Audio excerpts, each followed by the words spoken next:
يا سيدي يا رسول الله يا من له الجاه عند الله إن المسيء.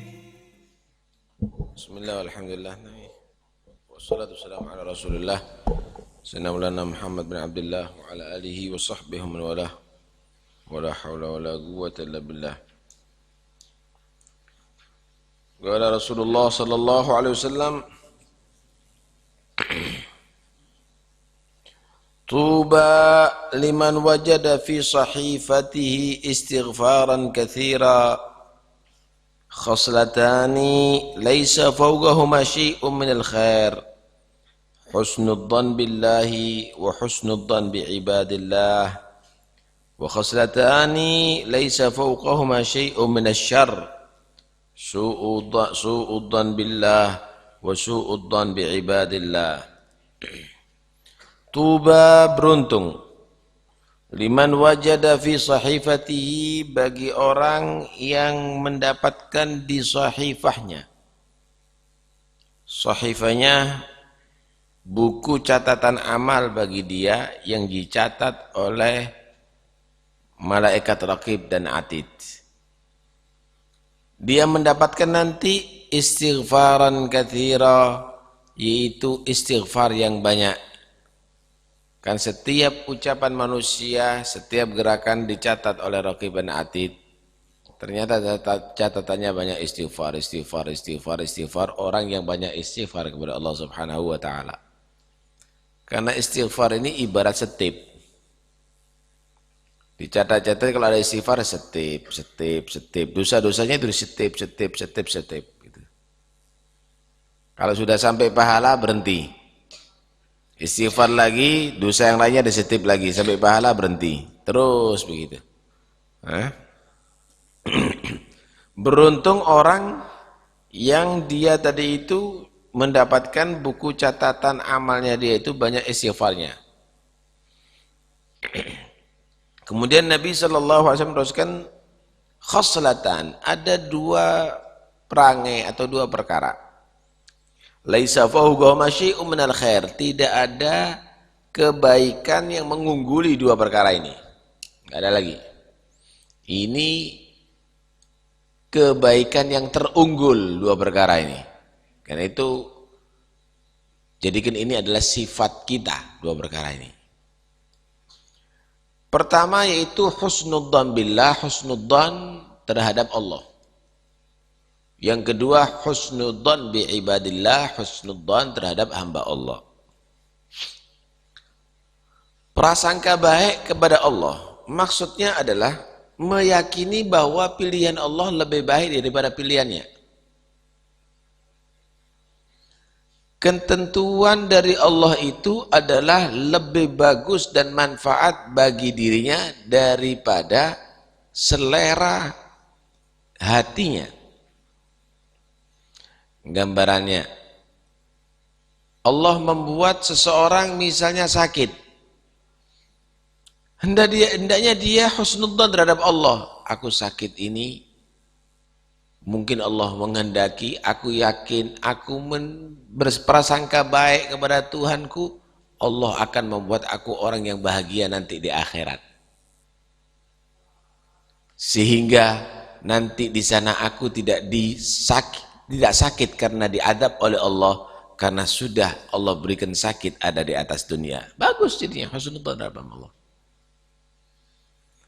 Dia dijadikan orang yang hidupnya serba kekurangan, fakir, dia husnudzan kepada Allah. Mungkin Allah mengetahui jika aku menjadi orang yang kaya, Allah Maha mengetahui jika aku menjadi orang yang kaya, mungkin akan selalu lupa darinya.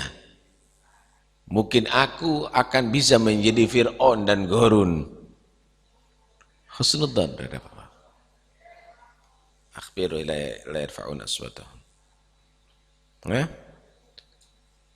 Jika dia dijadikan misalnya orang yang hina, dicaci misalnya, dia husnudzon. Mungkin ada bagusnya aku dicaci, karena jika aku dipuji akan menjadi orang yang angkuh dan sombong.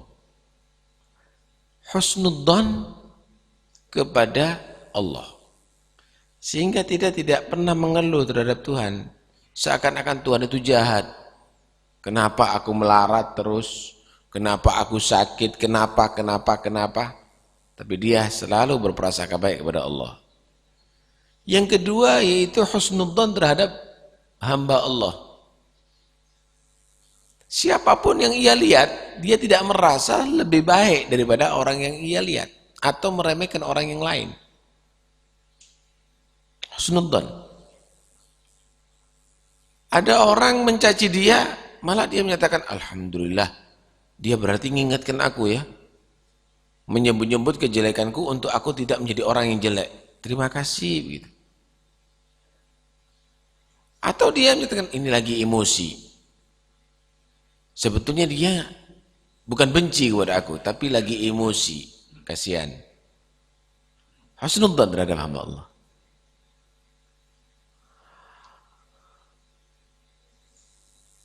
Karena itu adzan ini jangan dijadikan hukum. Perasaan itu jangan dijadikan hukum. Ya? Inna dhanna akdzabul hadis. Iyattabi'una illa dhann.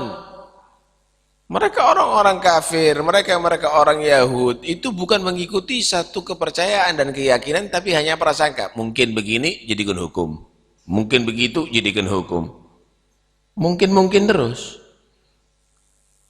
Tapi pilih yang yakin. Kalau tidak tahu najisnya, maka hukumi itu suci, kan begitu.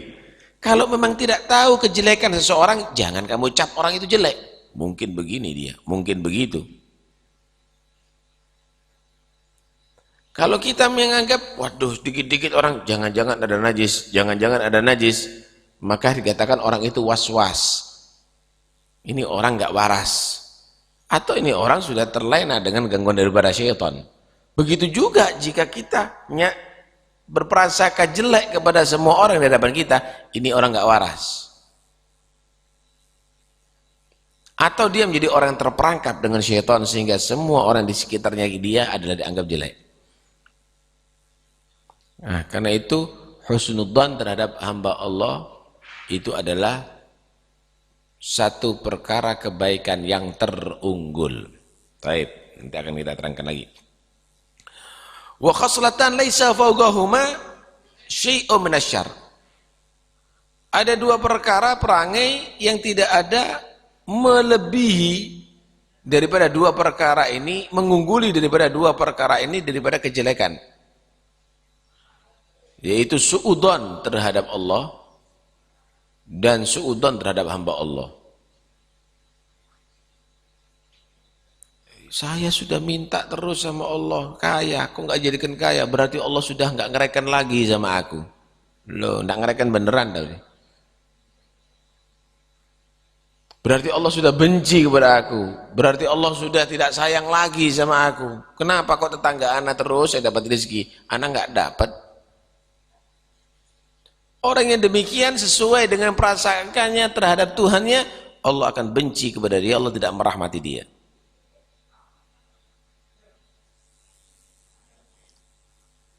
Ada orang pergi ke masjid, orang hari sholat, jangan dipercaya, hatta rengat batuknya. Penipu itu dan ini.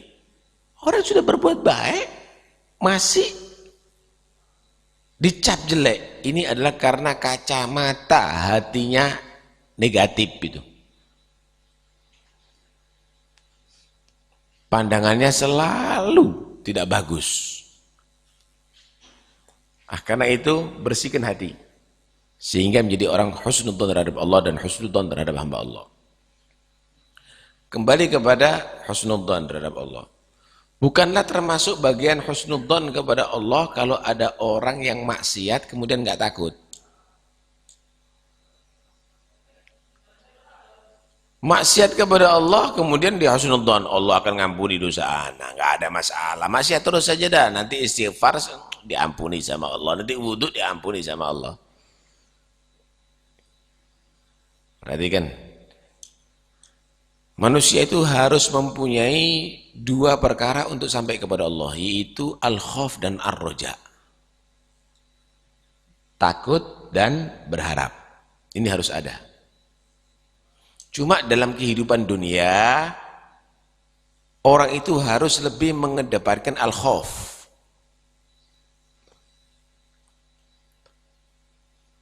Dalam kehidupan dunia, orang harus mengedepankan al-khauf. Supaya apa? Menjaga dirinya tidak sampai meninggalkan yang wajib, karena takut masuk neraka, diadab Allah, dimurkai oleh Allah. Menjaga dirinya jangan sampai berbuat maksiat karena khawatir akan dimurkai oleh Allah. Tapi kalau sudah mau meninggalkan dunia ini, kedepankan ar-roja. Dia sakit dalam keadaan parah, maka hendaknya dia tadi itu banyak berharap. InsyaAllah Allah menetapkan iman kita.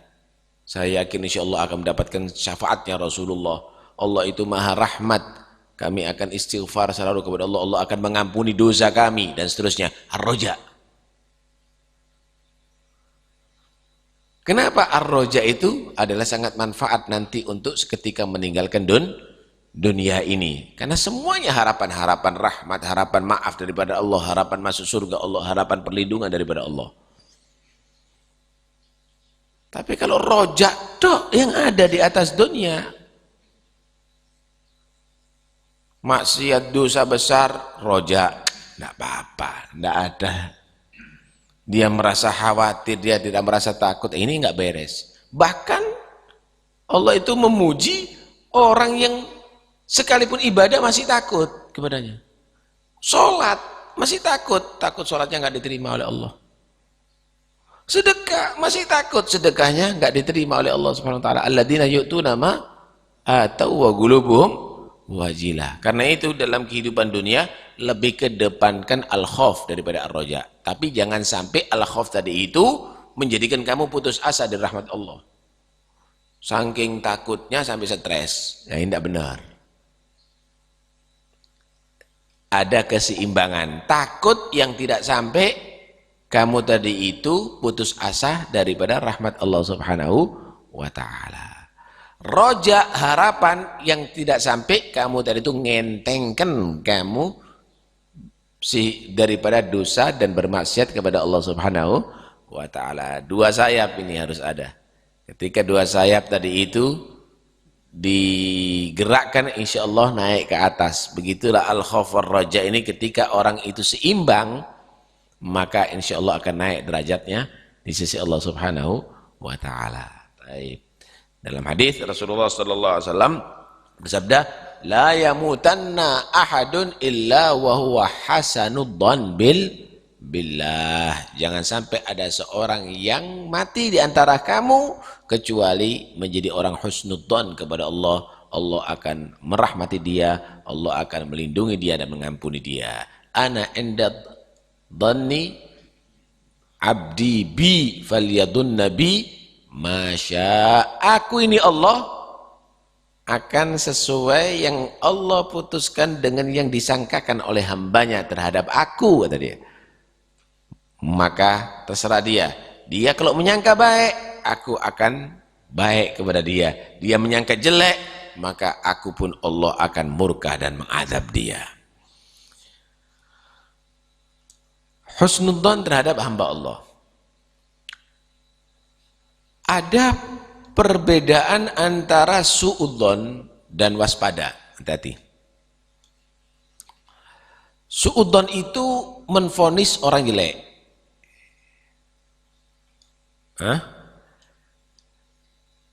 Kalau waspada itu adalah sifat kehati-hatian dari seseorang. Contoh, ada orang bawa pedang, jangan husnudzon, waduh ini berarti muncul Sayyidina Umar ada di akhir zaman. Itu perampok itu, hati-hati. Awas, hati-hati, jangan-jangan dia perampok. Itu bukan menvonis dia perampok, hati-hati. Itu pedang melukai. Lindungi diri kamu. Paham nih? Kita, rumah kita misalnya, kita kunci, itu seperti suudon. Karena nanti orang yang datang dianggap maling. Bukan, itu kehati-hatian. Suudon itu yang membuat kamu itu menyatakan orang itu jelek. Menvonis orang itu jelek. Tapi kalau kehati-hatian nggak ada masalah. Sehingga setiap ada jual beli, ada transaksi. Itu bukan suudon. Itu kehati-hatian. Dan itu dianjurkan dalam Islam untuk selalu berhati-hati. Hah? Ada prasangka, karena itu inna ba'dadh-dhanni ithmun. Sesungguhnya sebagian don itu adalah dosa. Tapi berarti ba'dadh-dhanni bukan ithmun kan? Yang banyak dilakukan oleh manusia yang ithmun ini yang dosa. Inna ba'dadh-dhanni ithmun. Karena itu don itu juga harus penting. Misal ketika kamu punya anak perempuan dilamar dengan seseorang, kamu teliti orang tadi itu.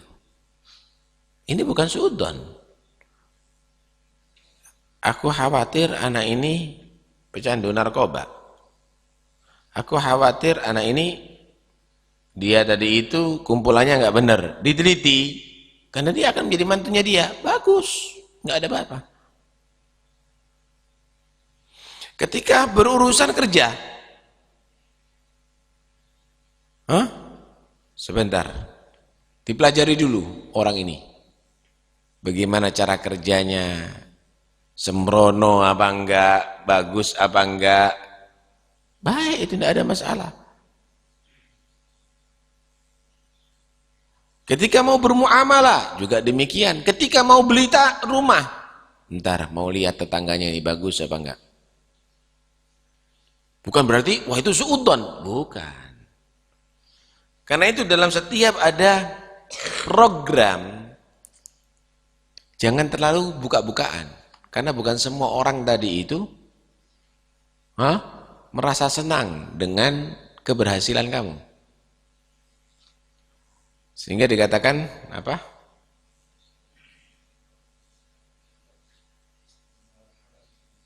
Ista'inu ala hawaijikum bil kitman katanya. Kamu harus bisa membantu keberhasilan kamu dalam semua hajatnya kamu, suksesan kamu dengan kitman. Jangan buka-bukaan begitu. Ntar lagi anak akan untung sekian itu dan ini dibobol sama orang nanti. Ista'inu ala hawaijikum bil kitman. Nah, karena itu yang dimaksud suudon itu adalah kalau menvonis orang itu jelek. Tapi kalau kehati-hatian itu adalah bukan bagian daripada suudon. Wallahu a'lam.